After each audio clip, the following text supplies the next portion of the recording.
Hey, good afternoon, everyone. We're glad to have you tuned in with us tonight. We're looking forward to having an exciting show. Got my co-host in here with us, Mr. Chad Byron. Chad, man, how is your day going, and how you doing now in that new GMC you got? It ain't new, but it's new to me. I'm good, man. How about you, Stacy? Did you have a good day today? Doing good. I had everything going my way this afternoon to when I didn't have no more water pressure here at the house. And I'm like, I got to try to find out where this water line's busted at, because it's about 2,000 feet from my house to the meter. And so I'm like, I finally give up on it. Got dark. I just went over and took the pliers and cut it off. And I said, I'll work on that tomorrow. And so I done got through the worst part. I told my wife, honey, there's no water here at the house. You got to go to mom and daddy's and take a shower. Trey, how you doing this afternoon, guy? We got Mr. Trey Franklin in with us tonight.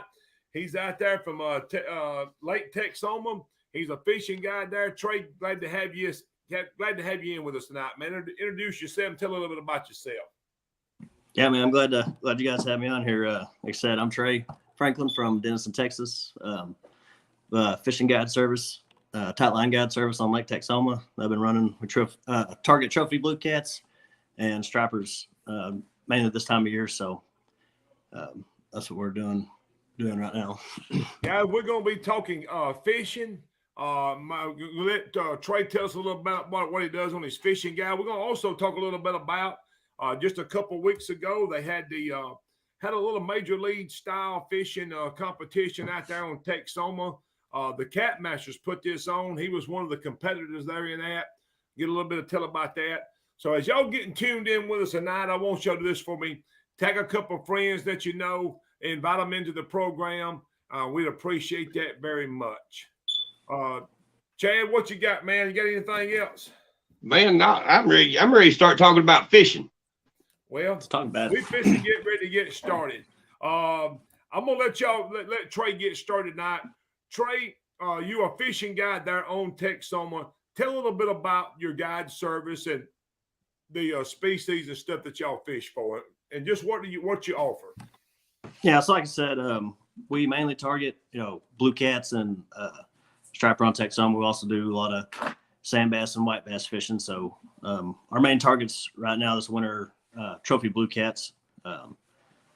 So that'll run until about February, and we'll still be running some early spring trophy trips, but those turn into a lot of smaller fish box trips for people. So Trey, if we was going to go on a trophy guide trip with you, what could we expect? Far as like what do you consider a trophy fish? Typically, especially where Texoma is a lake that's really known for bigger blue cats. So we typically run anywhere from mid 20s and up. We'll classify it as a trophy fish. So yes, sir. And I think earlier we was talking and there is an opportunity that you may think, because there was was it the state record or lake record, 120 pounds? Yeah, it was at the time, back in 2004, it was the world record, and the Texas state record and the lake record. Of course, it's been beaten now, but there's also been a 118-pound fish caught on all tackle, and so there's several 100-pound fish that come out of that lake. Wow. Well, hey, that anytime, man, when you see triple-digit fish come out of a lake, that's producing some good fish, because for sure, you can't get that everywhere. No. I know that people think, hey, they see a lot of people fishing on Wheeler and James River and seeing some big fish, but when you start seeing triple-digit fish, that's a rarity. Yeah, for sure. Yes, that lake's full of, or not full of salt, but it's got a lot of salt deposits getting poured into it every day. So it's like a really good natural reproduction for the stripers and other fish in the lake. So yes, really healthy population. Yeah, and you said you offered striper fishing and sand bass? Yeah, sand bass or white bass. They kind of like here they're called. I guess y'all call them white perch up there. Yeah, or hybrid. Yeah, I don't know if that's the same thing. We call them hybrid bass. Yeah, hybrid bass like kind of mixed between the striper and sand bass, which we have down here. So. I got you. Oh, well, the other week, a couple of weeks ago, y'all was fishing the Cat Masters. You was one of the contestants, ain't that correct? Yes. Man, go into a little bit of detail about this and how all that went and what all you thought about it, and just the overall production of what y'all did. So, when we first started, we had a little captain's meeting before discussing everything, which went really smoothly. The guys told us straight up, what to do. It's really easy process. So, the day of the tournament, it's just, getting out there, and it's like kind of like any other day you're fishing by yourself, but you got a marshal on the boat and camera person on the boat too. So just try to act like they weren't there, Hey. Well, let me ask you this, Trey, because I could see where when you're out there fishing in something like this, I don't know which one it is, the cameraman or the marshal, they're telling you also what everybody else is doing. Yeah, is exactly. that correct? Hey, what does it feel like when you're sitting there and you haven't been catching anything and they're saying, so-and-so just caught another one, so-and-so just caught another one, so-and-so just caught another one. And you're like, oh my God. I'll tell you right now, me and Brian St. Ama, we were neck and neck for a while. So it was, I had to sit there, listen to fish 5 come in, so-and-so weight is 69 pounds and Brian has 70, it's like, it's wrenching, you kind of just wait for that next fish to bite and your eyes are just glued on the rods. I thought about this because, man, I could see if you started out slow and you really had a game plan, because sometimes your game plans, they do come through. They just don't start out as quick, Exactly. And you're like, I'm on the fish. I'm just going to stick with them. I would say it would be hard to stick with some fish when you're hearing guys talking about he's up to 55 pounds. He just went to 67 pounds. He's up to 90 pounds. And you're sitting there thinking, I'm just waiting for a bite. I think I need to move. I think I may need to move. Yeah, exactly. That's another thing is, time management by yourself. You're focusing on other things, but you don't really focus on how much time's going by. So you got to constantly keep rechecking, reassuring yourself. Okay, I got this much time, and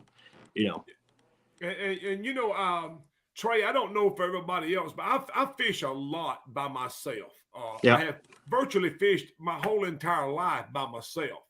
I used to fish a bass tournament trail that was a Alabama solo trail. Fished by myself. Catfishing by yourself, what I found out is, man, you get 6 rods out. It takes some time to get 6 rods reel back in, get put back up, get everything ready to go again, get everything back out. Hey, it's some time in moving from the time you decide I want to go. I ain't talking about reeling. I'm talking about this time you decide you got to reel everything up, get everything put up, go to your next location. By the time you get everything out, hey, you done spent some time. Yeah. And most people may not understand that, but I'm telling you, it would be nothing if you had to make a decent run. Like, well, we just spent 30 minutes riding on just to move from one spot to the other. By the time we reel our stuff in, time we got it out. Exactly. Well, not to mention you're gonna have to stop halfway in between reeling those 6 rods in and let your arm quit burning for a minute. Yeah, exactly. Gotta get a little rest there. Yeah. And Brian's the one who won that out there, ain't that correct? Yes. Yeah. Yeah, it was me and him were neck and neck for a while actually right to the end, we did a mystery fish deal.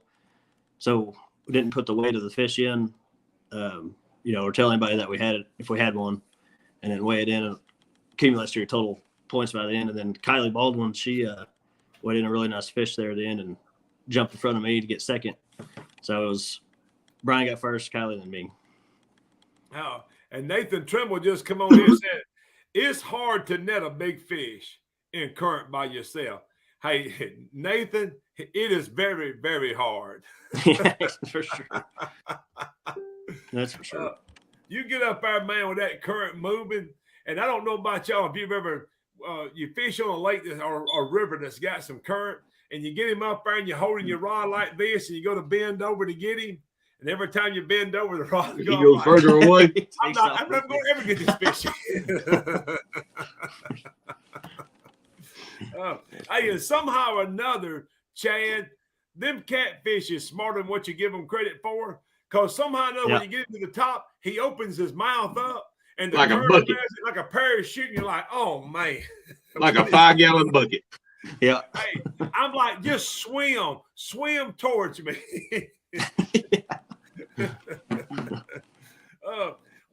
Trey, what is let's go back. Let's talk some catfishing here on Lake Texoma or wherever you're fishing at. You also, not only are you a guy, but I also noticed, man, you do a lot of tournament fishing.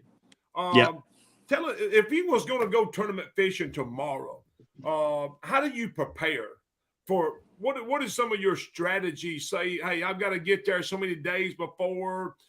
Just tell us a game plan, man, about how you go about preparing yourself, getting ready to fish a body of water maybe that you've never been on before, or just a couple of times, you know. Yeah. So this is actually a really good example of 2 weeks ago. Lake Arrowhead's about 3 hours down, or 2.5 hours down the road from Denison, from Lake Texoma, and I just got done with that Catmaster tournament, so I seen that tournament there and wanted to go, try it out. But I actually didn't have any time to pre-fish, so what I did was, I got on my Navionics on my phone, the Navionics app, downloaded that, and I just scanned across all the contouring of the lake, the deepest spots where I think would hold enough bait fish, and hold a good concentration of fish. So I tried to target those areas. And so when I got out there, we had about an hour to scan around and look. And just within that hour of scanning, I was able to find some fish to, catch for the tournament, and actually ended up getting second place at the end of the day, or for 2-day tournament. But, marking those fish and staying with them is a key for me, I think, is, you might mark those fish the day before and they're biting early in the morning. Well, maybe they transition their pattern to noon or maybe 2 o'clock or something. They're gonna bite eventually. Yeah. The one of the things that I see, and I want to try to help some guys, and there's a lot of people on here, man, that probably tournament fish a whole lot. I don't do it a whole lot, but I do try to approach it different than a normal day of going out fishing. I really try to prepare, do my homework, and I may not win, but I want to be respectable, and so it takes a little bit of time and effort. One of the biggest things, man, Trey, that I've seen and that helps me out and probably helps some of these other guys out, and you made mention of it, is just, hey, I got this phone right here. I got Navionics app on it. I can even get on my laptop here and pull up Navionics app. Yeah. And I can start seeing what that lake looks like before I ever get there. And I really know about where I'm going to go and what I'm going to look at. I'm start picking out spots, and I may pick out 20 spots. And I go on my phone and I go to marking them. I'm like, I got this mark, this mark, this mark. So when I get there, I'm not just wildly just out just looking. I think no wasted time. I'm looking at these spots that I done went and marked to see if they holding any kind of fish and start to try to form some kind of pattern, Right. What I also do that helps me a lot too is try to pattern the lake or the new lake that I'm going to fish off a lake that I have been fishing. So maybe if this lake is similar in aspect, like maybe, I'm catching fish in 40 feet here on Texoma. Well, maybe that lake a couple hours down the road, those fish may be in 40 feet feeding also. So that really helped me out too. I'm gonna share a little secret it may not be no secret to some, but I'm with you. I really believe in depth, and we may be fishing in 20 foot, we may be fishing in 10, we may be fishing in 50, But it seems like once I start to find out, hey, these fish are in 30 to 40 foot deep, I go on my unit, and I don't know if anybody, you can go on there and Humminbird, and I can darken in everything Right. that is between 30 and 40 foot. It'll all And the show up. rest of the day until something changes, I don't even stop nowhere else unless it's in that green area, you know, Right. because I've seen the fish are right in here. That's where I've been catching my fish at. So I just stick with that. Yeah, and especially if you go across that lake, it's a really common pattern across the whole lake. 85% of the time you go across that lake, they're in the same depths. They may be on opposite side of the lake, but they're still, in that area feeding. They're going to be in that same. And most of them, you know what? You can almost see it when you get on your graph and you start looking and you start scanning.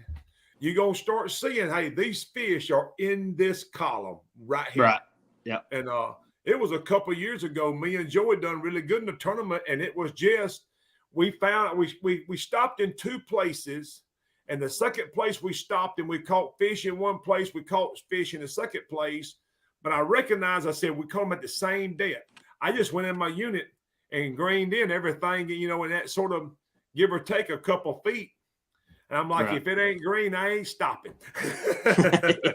And we just started hitting all them little green holes down to there, and we pick up one or two.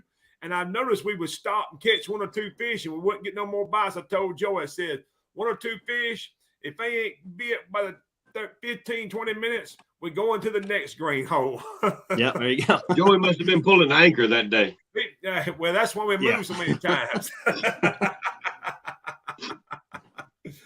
Oh man!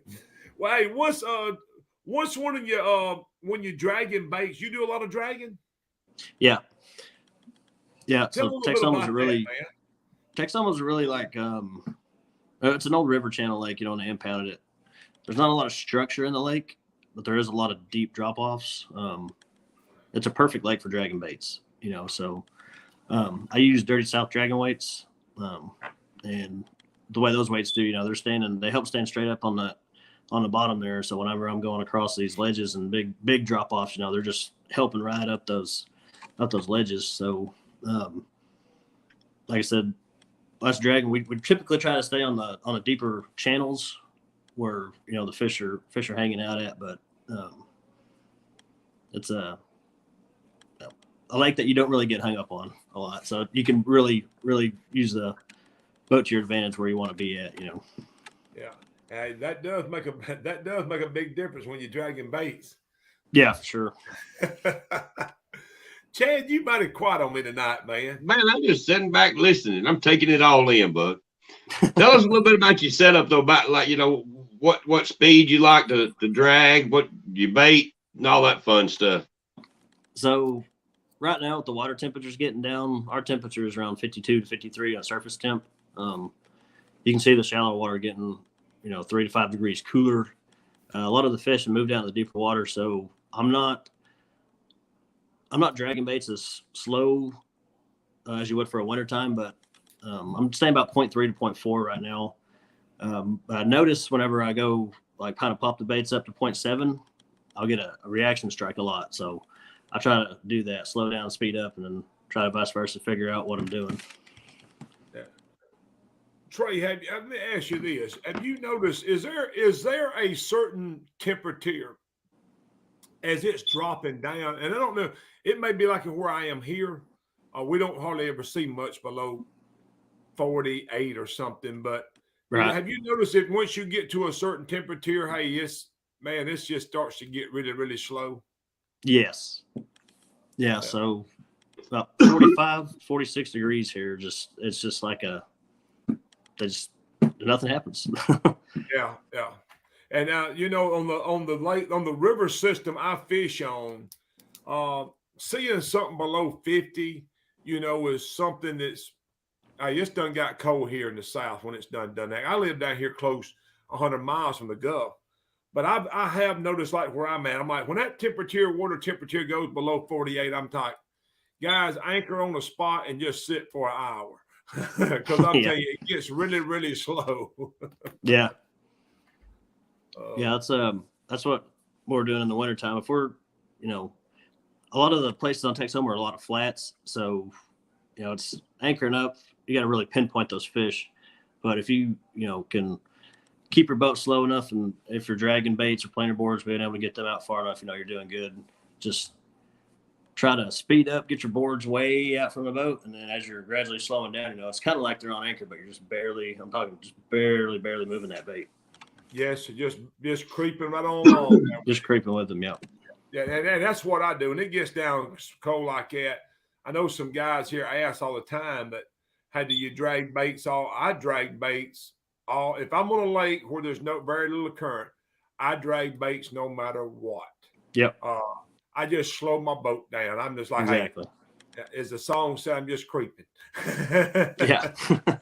Yeah. Yeah, it can get frustrating sometimes because you are going so slow. Your planer board just don't want to, work with you very good. So it's, that's why I like to start and stop. Go slow, go a little faster, go slow, go a little faster. Mm-hmm. Oh, what you got, Chad? Man, it's not a whole lot. There's not a whole lot of questions out here tonight. Hey, Chad, I tell you who we do have in with us tonight. We have Mr. Wayne Reed in the house. Mr. Wayne Reed is here. Hey, I'm telling you, because he made mention a while ago when there wasn't much stuff to get hung up on. Wayne said, that sounds like my kind of lake. Because Wayne, if he can drag baits, that's what he's going to be doing, ain't he? There ain't no doubt. Yeah. And hey, he's one of the best ones around here at doing it, too. I will say this about Wayne and Robin East. They should be done dragged all the lead off the line as much as they drag. There ain't no doubt. You bet them two right there, they going to be dragging baits now. I bet there ain't an inch of Wheeler Lake Wayne's lead ain't done already touched.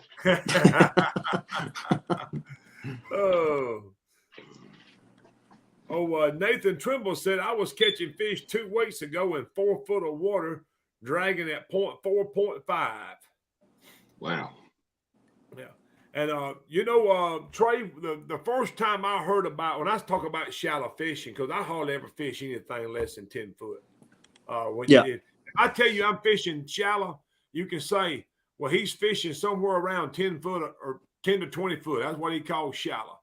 But, man, when I started dealing with some of the guys out here in Texas, my definition of shallow and their definition of shallow was way different. Because I'm thinking 10 or 15 foot, they thinking 2 to 3 foot. Yeah, exactly. Yeah, that's one of our favorite depths, 2 to 3 foot. Wow. Enough to get the boat where the boat won't stall out. Well, like with you, and there was a couple more. I know Al St. Cyr's in here, and Al is Al. He's a shallow water fisherman. Yeah. So they talked He's about, good man, hey, we can see the fins on the back. I said, well, I ain't never fished for them that shallow now. I always turn around and go another direction. Say, boy, that's too shallow right there. Yeah. Nope. Yeah. Like I said, you'll see them fish that tail of that fish slap that water for a pole goes off. You just got to keep your head on the swivel and see which one's about to go down. Well, that's the same thing I had heard said. You'll see him roll the water back up before your pole ever goes down. Yeah. Yeah, that would be interesting right there. It's fun. And there is one question right here. It says, what affects the size of bait you fish with? I know Stacy's always going to fish with the biggest head out the box. You have to fight Stacy over a head. Yeah, for sure. Yeah, that's one of my favorites. Do you change the size bait at certain times, or you just pretty much will stick with whatever? Yeah, so right now with what we're doing, that bait's off in the deeper water, and there's huge bait balls. So the fish we're catching, I mean, if you put them in the live well for 10 minutes, they're, spitting up 2 or 3 shad already, and so what we're doing is actually making baits smaller than having big baits on. So match the hookup ratio is a lot better to, catch the fish besides just having a bunch of big baits on. Now, springtime, when they're getting ready to spawn and all that stuff, they're hungry, so you're throwing big baits out the whole time. But yeah, I've heard the old saying, match the hatch. Yeah, You know, if they're feeding up on smaller baits, you know, smaller shad, you know, downsize your bait. And if they're after those big ones, then bump it up. Exactly. Stacy, what have you done to your camera? We can't see nothing but about that much of your head. Can you see me now? Well, barely. I can see myself good here. Can everybody else see me? Y'all let me know if y'all can see me, but I can see myself good. And I don't know what the deal would be. There you go. It looks. I'm seeing my whole picture, so I don't know. Well, it looks good on the feed too. I'm looking at it on the feed. You look fine. Maybe it's just maybe I did something in. I don't know. Hey, we're doing good. We're doing good. Everybody says I can see Stacy. I can see me good. Set up. Yeah. Oh, hey guys, we got Nathan Trimble in the house. Guys, if y'all want to keep up with somebody, I'm gonna throw him a plug in here.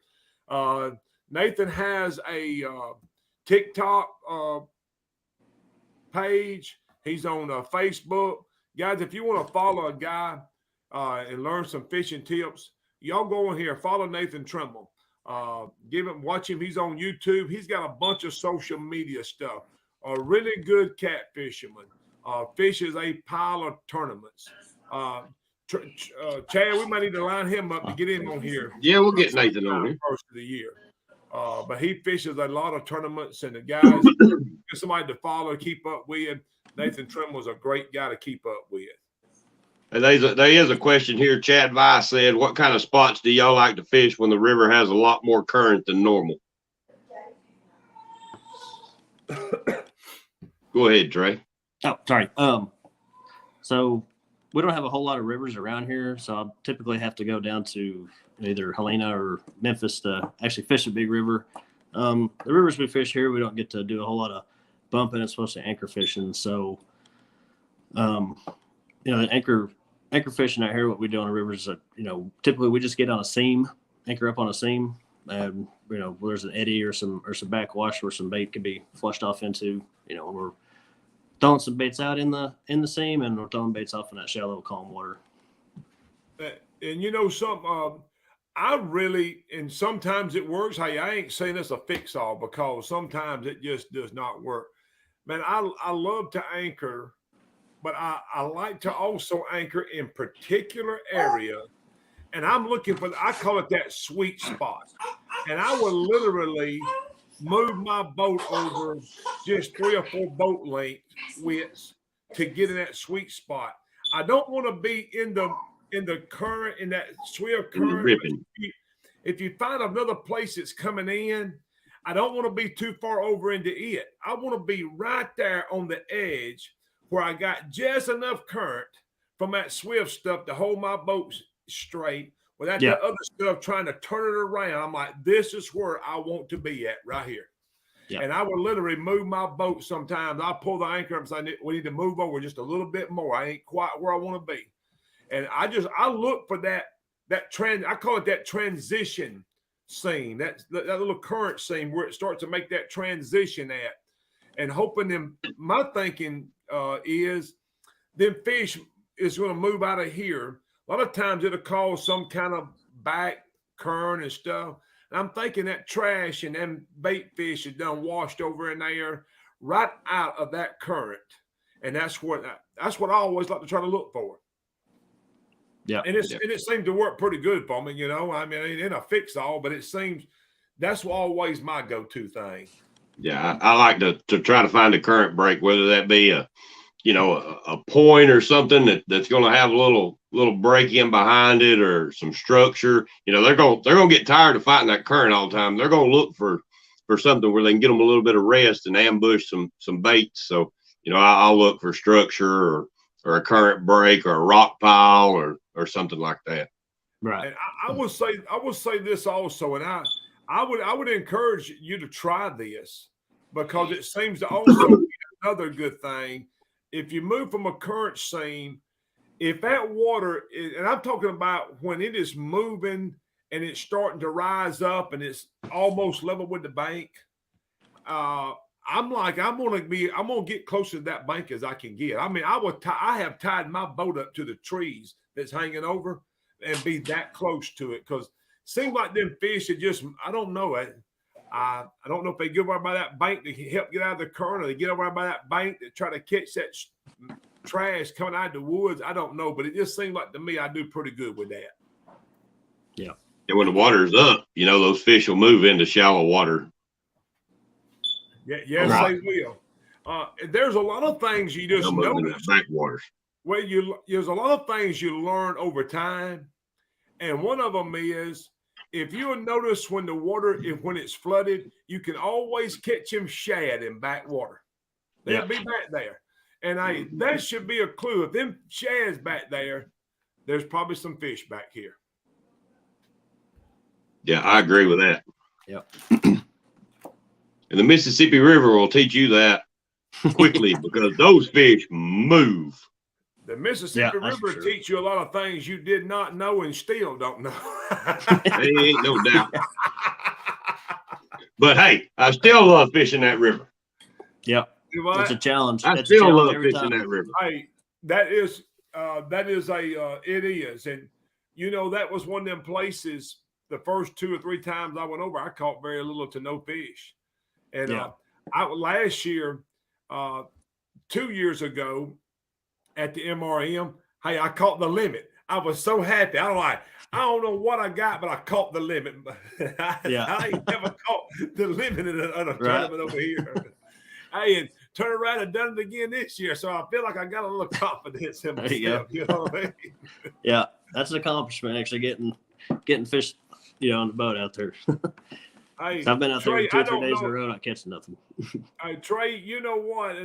How many times you been on the Mississippi River? Oh, probably 15 or 20, I'd say. Yeah. I don't know when your first time was, but my first time, everybody was telling me, hey, there's some current on that Mississippi River. I'm like, well, I'm a current guy. I'm a river guy. And I'm like, hey, I really feel I ain't never stepped foot on the Mississippi River. I didn't know what it looked like. I had rode over it a couple of times in a vehicle. And I'm like, I am a current fishing guy. I'm going to tear them up. This is going to be me. I didn't know it was going to be that much current. Yeah, there's a lot. There's definitely a lot. Everywhere. Hey, it didn't matter. I was really scratching my head like, where am I even going to fish at? Yeah, right. Where am I going to fish? I can't fish nowhere behind these wing dikes. I can't even fish. I done throw my anchor out and the water's running so swift that I'm like, man, this is crazy. Yeah, it's definitely not. Man, I love fishing that river. I was really frustrated. My first trip, I just leave there. I'm like, this is frustrating. Hey, it was really frustrating to see guys coming to the scale. We caught them today. I'm like, I don't even know how y'all got to them. How did you exactly. Like, where did you find these things at? That's funny. When you do fish the Mississippi, what's your favorite tactic, Trey? Are you bumping? Yeah, I like bumping a lot. Now the biggest fish I've caught in the Mississippi have actually been on anchor and suspending off the side of the boat. So 62 pounds is the biggest one we've caught, and that was back in 2017 or 18 or so. But definitely bumping's my favorite technique. You cover a lot of ground, and you can really find a size of fish. How they like to pile up together in the same weight class, I guess you'd say. Trey, Getting Spoon Guide Service says, tell us the story of the first time 8 miles an hour, 4-foot deep whirlpools. Oh yeah, yeah. We were in oh gosh, where were we? Cruthersville, yeah, Cruthersville, Missouri, and we're in the Grizzly Tracker 20-footer, and that was one of our first times too, was to be out there. We weren't used to that current being so fast, and that boat's really, really light. So it was taking us, and as soon as we'd hit a wing dike or a eddy or something, our boat sat there would be swirling around and stuff. So it wasn't fun. Hey, and those whirlpools will open up out of the middle of nowhere. They will too. It's crazy. Sean Davidson said, main thing in the Mississippi River, I reckon, is what he's talking about, to teach you. Just because it looks deep doesn't mean it's deep. Yeah, that's for sure. Somebody ran up on a sandbar, didn't they?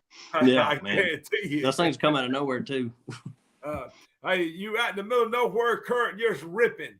And Yeah. next thing you know, you look, if you ain't paying attention, like Sean said, you over there, you're like, hey, my depth finder says it's 3 foot deep. This can't be right. And when you stop the boat, you're like, yeah, it is right. 3 foot deep. For sure. Oh. So Mr. Joey Kirby's in the house. What's up, Joey? It took me some time to get that to even get where I could catch a fish on the Mississippi River. Yeah, well, it's just become gaining one of my confidence to favorite. get out there and try it. Yeah, I learned then that if I'm going to fish the Mississippi River, I need to learn how to walk these baits down through here. Yeah, for sure. And really, when I've caught fish over there, that's what I've been doing. Right. I've caught some on anchor, but if I'm going to compete, I'm like, the only time I've been really competitive is if I'm sitting there walking baits down through there. Yeah. You can cover so much water. And there's something about holding that rod and feeling that dude when you feed him that bait and he takes it. Oh, yeah. There ain't no doubt. No doubt. Well, Chad, we got anything else, man? If not, we'll get ready to close down here in a minute.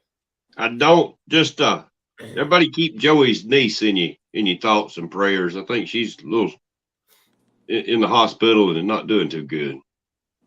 Yeah. Sean Davis says, I like the we'll pull the anchor.